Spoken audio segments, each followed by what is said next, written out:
मुख्यमंत्री पुष्कर सिंह धामी मुंबई में सैर पर निकले और इस दौरान सीएम धामी ने जुहू बीच पर दौड़ लगाई। वहां मौजूद लोगों से बातचीत की। लोगों ने सीएम धामी के साथ सेल्फी भी ली। तस्वीरें हम आपको दिखा रहे हैं। मॉर्निंग वॉक के दौरान जुहू में बच्चों के साथ सीएम धामी क्रिकेट खेलते दिखे। बच्चे भी सीएम के साथ क्रिकेट खेलकर काफी खुश थे। लोगों से बातचीत के दौरान मुंबई के लोगों ने सिलक्यारा टनल रेस्क्यू ऑपरेशन के दौरान प्रदेश सरकार के प्रयासों के लिए सीएम धामी की सराहना की।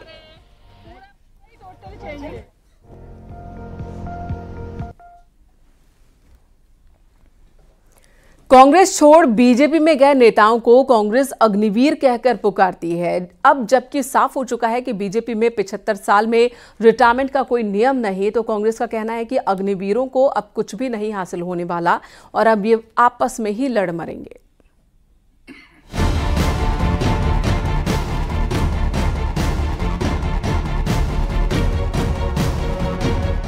सतपाल महाराज, बिशन सिंह चुफाल, माला राज्य लक्ष्मी शाह, ये वो बीजेपी नेता हैं जो 2-4 साल में 75 की उम्र पार कर लेंगे, पर बीजेपी में बने रहेंगे और राजनीति करते रहेंगे। दिल्ली के सीएम अरविंद केजरीवाल ने 75 साल में प्रधानमंत्री नरेंद्र मोदी के रिटायरमेंट की बात की, तो बीजेपी ने साफ कर दिया कि 75 साल में रिटायरमेंट का कोई नियम है ही नहीं। इसी बात को लेकर उत्तराखंड कांग्रेस ने बीजेपी में गए नेताओं को निशाने पर लिया है।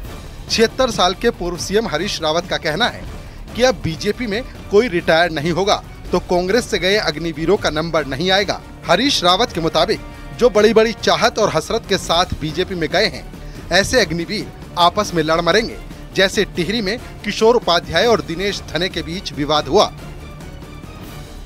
तो अब इनका कोई भाव वहाँ कोई मूल्य नहीं है, और पुराने उनका भाव होता तो जो लोग हमारी सरकार गिराने वाले उधर चले गए थे वो वापस थोड़ी आते। तो इसका मतलब है भाव पहले भी नहीं तो गिर रहा था, और अब तो ये विभाव गए हैं। तो इन अग्निवीरों का जो कांग्रेस से भाजपा में गए हैं, इनका कोई भविष्य नहीं है। वहाँ कोई वैकेंसी तो थी नहीं, तो ये अग्निवीर अब आपस में लड़ मरेंगे। कांग्रेस बीजेपी में गए नेताओं के हाल पर खुश है, तो बीजेपी का कहना है कि केजरीवाल और कांग्रेस ऐसी ही बात करते हैं। 76 साल में रिटायर होने का सिस्टम बीजेपी में था ही नहीं, और कांग्रेस से आए अग्निवीरों का भविष्य क्या होगा, ये उनके परफॉर्मेंस और रिकॉर्ड पर तय होगा। भारतीय जनता पार्टी के संविधान में कहीं पर भी 75 वर्ष की आयु में राजनीति से रिटायरमेंट की कोई व्यवस्था का विषय नहीं है। अग्निवीरों के विषय में, उन अग्निवीरों के विषय में यह है कि भारतीय जनता पार्टी में सभी का स्वागत है, क्योंकि भारतीय जनता पार्टी एक बड़े मिशन को लेकर के, एक बड़े विजन को लेकर के काम कर रही है।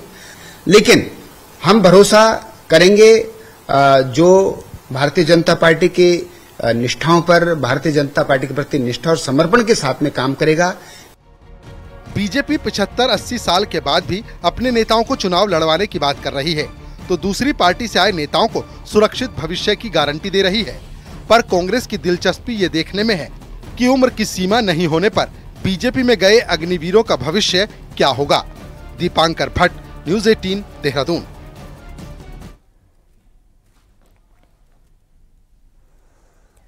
और अब पहाड़ की 10 बड़ी खबरों पर नजर डालते हैं पहाड़ टॉप 10 में।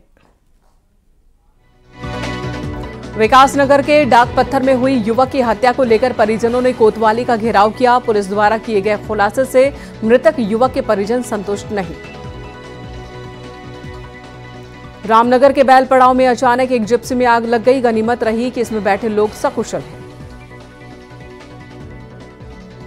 विकासनगर के जौनसार बावर में नशे के खिलाफ तीर्थाटन और पर्यटन के साथ स्वरोजगार को बढ़ावा देने को लेकर जन जागरूकता के लिए कार यात्रा निकाली गई। विधायक सुरेश गड़िया ने कपकोट में बीते दिनों भारी बारिश से आई आपदा प्रभावित क्षेत्र का मुआयना किया। प्रभावित परिवारों को राहत के निर्देश दिए। अल्मोड़ा में जागेश्वर धाम के लिए शटल सेवा की शुरुआत की गई है। मंदिर समिति ने आरतोला से जागेश्वर तक शटल सेवा की शुरुआत की। उत्तरकाशी में यमुनोत्री धाम की यात्रा के लिए प्रशासन ने गेट सिस्टम शुरू किया है। यमुनोत्री में भीड़ को नियंत्रित करने की कोशिश की जा रही है। कोटद्वार में लैंसडाउन जाने वाले यात्रियों को जाम की समस्या से बचाने के लिए ट्रैफिक पुलिस ने वीकेंड के लिए अलग से ट्रैफिक प्लान बनाया है। बागेश्वर के गरुड़ हाईवे पर तेज हवा और बारिश से एक बड़ा पेड़ बीच सड़क गिर गया, जिसे फायर सर्विस की टीम ने हटाया। हरिद्वार में महामंडलेश्वर स्वामी नरसिंहानंद गिरी दिसंबर महीने में एक बार फिर धर्म संसद का आयोजन करने वाले हैं, जिसमें देश भर के साधु संतों को आमंत्रित करेंगे। उत्तरकाशी के धराली में भगवान केदार मंदिर के कपाट पूरे विधि विधान के साथ खोले गए। अगले 6 महीने श्रद्धालु मंदिर में दर्शन कर सकेंगे।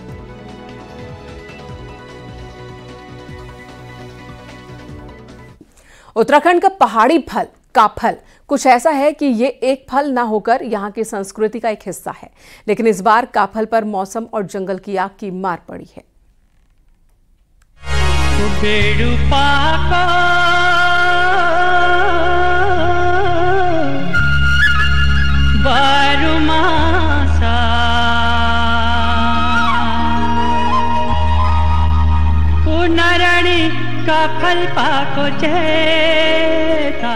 काफल पर रचे गए इस गीत को जब 1955 में सोवियत राष्ट्रपति निकिता क्रुश्चेव के स्वागत में गाया गया तो क्रुश्चेव ही नहीं बल्कि जवाहरलाल नेहरू भी इसके कायल हो गए। इसके बाद जॉर्डन में स्वर्गीय मोहन उप्रेती और उनकी टीम ने इसे अंतर्राष्ट्रीय पहचान दिला दी। तब से अब तक ये फल और उस पर रचा गया ये गीत उत्तराखंड की संस्कृति का पर्याय बना हुआ है। खट्टे मीठे स्वाद को खुद में समेटा काफल हर किसी को भाता है। आलम यह है कि गर्मी के सीजन में जहां लोग पहाड़ी फल का आनंद लेते हैं, वहीं इससे मौसमी रोजगार भी मिल रहा है। लेकिन इस बार बारिश कम होने और फिर जंगलों में धधकी आग ने काफल के दामों को आसमान पर पहुंचा दिया है। पेड़ जलने के कारण फल नहीं है ज्यादा, बाजार आ रहे तो बाजार में ज्यादा, मार्केट में ज्यादा काफल मांग रहे। बारिश नहीं होने के कारण काफल कम मिल रहे। 450 रुपए किलो बिक रहा है, 400 मिल रहा है वहाँ पे। कितना खरीदा आपने? हम खरीदे 2800 का तोरी कितने 5 किलो था, 450 पर गया था। बेच रहे 500 रुपए किलो, 450 रुपए किलो ऐसे बेच रहे हैं। इस साल कम बारिश के कारण काफल की पैदावार तो कम हुई ही है, तो जंगल की आग ने भी काफल को बर्बाद किया है। 5000 फीट की ऊंचाई पर होने वाला काफल दिखने में जितना सुंदर है, उससे कहीं अधिक स्वादिष्ट भी है।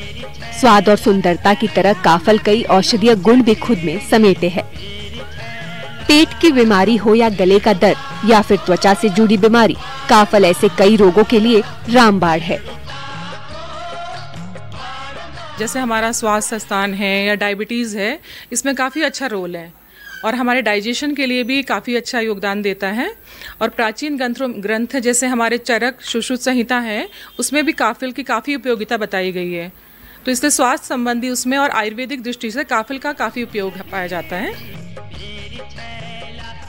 संस्कृति, स्वास्थ्य और स्वाद के अनूठे मिलन का प्रतीक काफल गागर में सागर की तरह है, लेकिन इस साल काफल के शौकीनों के लिए इसका स्वाद महंगा साबित हो रहा है।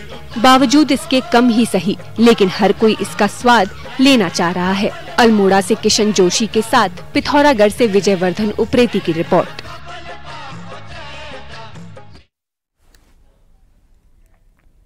उधर चक्राता में रविवार को बारिश और तेज ओलावृष्टि हुई। तस्वीरों में हम आपको दिखाते हैं कि किस तरह से मौसम बदला हुआ नजर आया। ओलावृष्टि के बाद सड़क पूरी तरह से सफेद हो चुकी थी।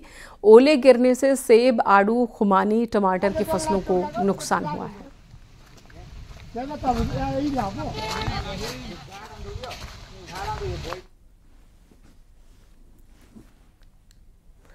पौड़ी जिले की सफदरखाल पुलिस चौकी में उस वक्त हड़कंप मच गया जब एक अजगर पुलिस चौकी के भीतर आ गया। अजगर को देख पुलिस कर्मियों के होश उड़ गए। अजगर को पकड़ने के लिए पुलिस कर्मियों ने आनन फानन में वन विभाग को जानकारी दी, जिसके बाद वन विभाग की टीम पहुंची और तब इस अजगर का रेस्क्यू किया गया और उसे जंगल में छोड़ा गया।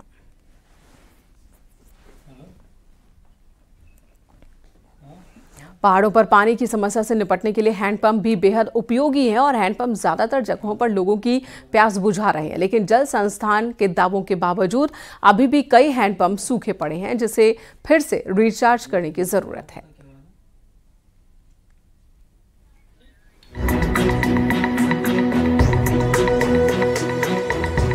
साल 2000 में प्रदेश में 10,000 से ज्यादा हैंडपंप लगाए गए थे। जिनमें से इस वक्त करीब 2000 ही हैंडपंप बचे हैं। इनमें से भी पहाड़ों में हालात ये हैं कि 311 हैंडपंप सूख चुके हैं। प्रदेश के सूखे हैंडपंप फिर से जल संस्थान शुरू करने जा रहा है। हालांकि जल संस्थान का ये भी मानना है कि ज्यादातर हैंडपंप चालू हालात में हैं। देखिए, जितने भी हैंडपंप्स थे, जितने भी टीटीएसपी थी, जितने भी पीटीएसपी थी, जितने भी आरओ थे, जितने भी वाटर एटीएम थे, इन सबको दुरुस्त कर दिया गया है। एक बात। दूसरी बात, जो बहुत सारे पुराने समय में, अभी ऑल वेदर रोड जब कंस्ट्रक्शन हुआ उस समय में जो डैमेज हो गए थे और डैमेज के बाद वो पुनः पुनर्जीवित नहीं किए जा सकते थे, मृत प्राय हो गए थे, उनके स्थान पर दूसरे स्थान चिन्हित करके भी हमने नए हैंडपंप लगाए हैं। जल संस्थान भले ही ये दावा कर रहा है कि उसने हर जगह हैंडपंप दुरुस्त करा दिए हैं, लेकिन अभी भी प्रदेश के कई हिस्सों में हैंडपंप सूखे पड़े हैं। पौड़ी में 15 हैंडपंप सूखे पड़े हैं, कोटद्वार में 89, चमोली में 24, रुद्रप्रयाग में 8, नई टिहरी में 12, पुरोला में 4, नैनीताल में 6 और पिथौरागढ़ में 32 हैंडपंप सूखे पड़े हैं। लोगों का कहना है कि हैंडपंप सूखने से गर्मी के मौसम में परेशानी झेलनी पड़ती है, क्योंकि आज का जो वर्तमान समय है उसमें पानी की हद से ज़्यादा, बहुत ज़्यादा हर जगह समस्या है। पानी बिल्कुल ख़त्म हो चुका है। लोगों के घरों में पानी कई दिन नहीं आता। लोग टैंकर मंगा के पानी का अपना गुजारा कर रहे हैं। अगर ये पहल शुरू हो जाती है और पानी आना शुरू हो जाता है हैंडपंप में, तो इससे बहुत लोगों को सुविधाएं होंगी। इन हैंडपंप के साथ ही पहाड़ों में 42 नौलों में भी पानी नहीं आ रहा, जिसकी वजह से हर साल पानी के लिए हाहाकार देखने को मिल रहा है। मई और जून के महीने में काफी गर्मी पड़ती है। ऐसे में सूखे पड़े हैंडपंप को दुरुस्त कराना बेहद जरूरी हो जाता है। न्यूज़ 18 के लिए देहरादून से भारती सकलानी उनियाल की रिपोर्ट। डीएम नैनीताल ने शहर में निर्माण कार्यों पर रोक लगा दी है, लेकिन शहर में अवैध निर्माण अब भी चल रहा है। रोजाना काला ढूंगी और हल्द्वानी से रेता बजरी शहर पहुंच रहा था, तो अब प्रशासन की आंख खुली है। आज जिला प्रशासन की टीम ने नैनीताल में रेता बजरी के स्टॉक्स पर छापेमारी की। काला ढूंगी रोड पर कई जगहों पर रेता बजरी और पत्थर मिले जो शहर के निर्माण कार्यों के लिए लाए गए थे। प्रशासन ने इन सभी को जब्त कर लिया और इसके माध्यम से पूरा हम लोगों ने कार्रवाई शुरू कर दी है। और इसके बाद जितने लोगों ने रोड में मलबा फैला रखा है, इनके मलबे जो कि लावारिस टाइप के दिख रहे हैं, मलबे को सीज किया जा रहा है और इसे पीडब्ल्यूडी अपनी कस्टडी में लेकर के अपने इसको स्टॉक में इसको रख लेगी। रुकेंगे यहाँ एक ब्रेक के लिए। ब्रेक के बाद भी खबरों का सिलसिला जारी है।